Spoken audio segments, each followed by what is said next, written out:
Réussir toutes ces photos instantanées, les personnaliser avec des dizaines de filtres, et en plus imprimer les photos de son smartphone, tout cela avec un seul et unique appareil, ce n'est pas possible. Eh bien si c'est possible, avec l'Instax Mini Evo, un nouvel appareil photo instantané que nous avons testé cette semaine, pour vous.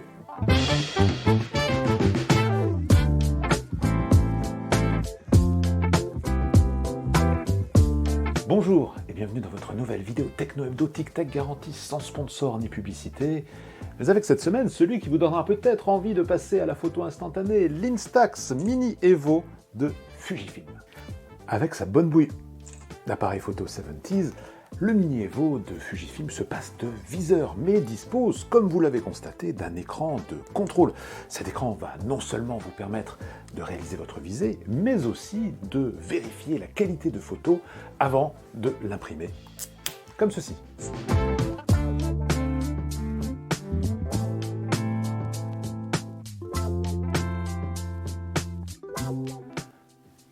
Pour aller plus loin, le Mini Evo vous propose de personnaliser vos prises de vue avec une dizaine de filtres. Ils sont accessibles depuis la bague qui entoure l'objectif, mais également grâce à une dizaine de films virtuels auxquels vous accéderez grâce à cette molette sur le dessus de l'appareil.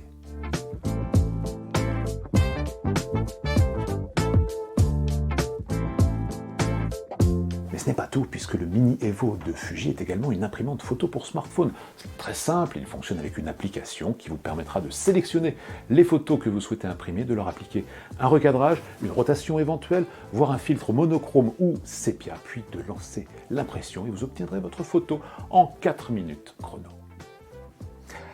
Alors, la qualité des photos prises par le Mini Evo restera perfectible, et c'est une évidence, puisque son capteur n'est que de 5 mégapixels. En revanche, celle que vous imprimerez directement depuis votre smartphone sera de très belle facture. À cela, deux raisons. D'abord, la définition du capteur de votre smartphone, forcément supérieure à celle de cet appareil photo, mais aussi la résolution de l'impression permise par le Mini Evo de Fuji, puisque c'est une résolution de 600 dpi, un très bon niveau pour ce type d'équipement.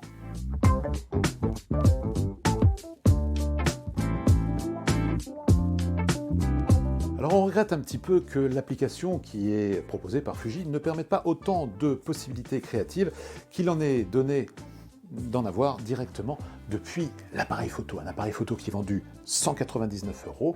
Les images, elles, vous reviendront à 89 centimes d'euros l'unité. Mais n'oubliez pas une chose, c'est que désormais, il n'est plus possible de les rater.